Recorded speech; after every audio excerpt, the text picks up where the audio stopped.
Is here now. Republican Congressman Tom Reed from New York. He is on the House Ways and Means Committee. We are your biggest cheerleaders here because our economy needs tax reform. Our businesses need tax reform. What is this garbage that we are hearing today about this phase-in of the corporate tax break? Well, that's news to me. I'm not exactly sure where that's coming, who's reporting that. I mean, obviously, this is a very fluid, dynamic situation as we get to the finish line.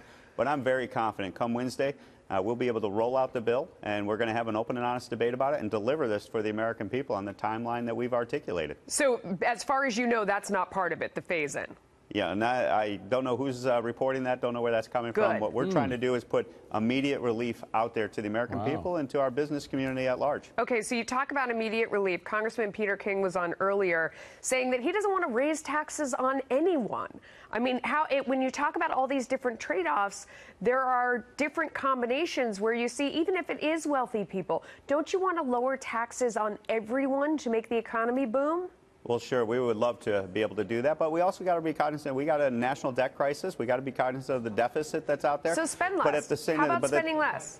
Well, hey, I'm with you on that, and we can do this maybe in a multi-step process. But ultimately, we also want to get to the economic engine of America. And to me, that's small business America. That's Main Street businesses. That's why the business pass-through is so important to us. And getting internationally competitive, I think that's critical to the future of growth. And that's where our sweet spot is as we work through these final dials. When you hear Senator Claire McCaskill, others out there talking about that pass-through, they say that's for millionaires and billionaires, and they're really taking aim at that. Do you think that's the most vulnerable piece of this puzzle? Well, you know, they're going to do whatever they can politically to try to oppose this. I don't know if they're fighting for the status quo or they truly want to be the hypocrites that I believe many of them are, that have been defending the 1% or the 99% saying the 1% need to pay their fair share. There may be some of this in here. And so I would hope the Democrats would work with us to give relief to Main Street America. But at the end of the day, this is not about millionaires and billionaires. This is about that economic engine of America that is Main Street business and the hardworking people that are doing well and told right now, you know what they're told when they work well and earn a paycheck? Yeah.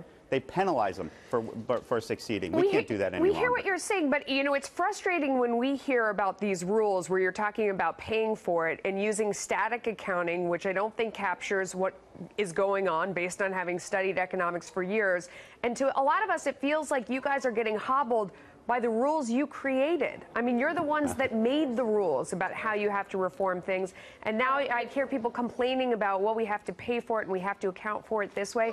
That's frustrating. Make us feel better about that. Well, I will tell you that that's the rules of the Senate primarily, because we've got the 51 vote threshold. And, you know, those are the rules that are the rules. But I do believe in the dynamic effect. I do believe in the growth effect. And I think we can make that good faith argument to the American people. I agree with you. You lighten the tax burden, especially on the economic engine of America, you're going to have growth. And growth, when it goes up 0.5%, 1%, that's trillions of dollars that we're talking about. That helps a lot of families out. People are getting very hopeful listening to all of you on a scale of 1 to 10, 10 being blessed certitude. How likely do you think it is that we see this tax reform get through? I am very confident we're going to get tax reform done. There's no alternative path. Both substantively, we cannot defend the broken tax code, and politically, we have to get it done. And that's where maybe the opposition is coming from. Politically, they're sensing if we don't get it done, they may get the majority in the House. We need to fight that because we got to get good policy for American What's the number you have for me, my friend? Congressman, what's the number? 1 to 10. Give me a number. I'm the eternal optimist. I'm a 10. I would say we're going to get it done. We're going to get it done. I hope you're right. Thank you, sir. Thank you for your time. Now back to work. Thank you so much. Blessed certitude.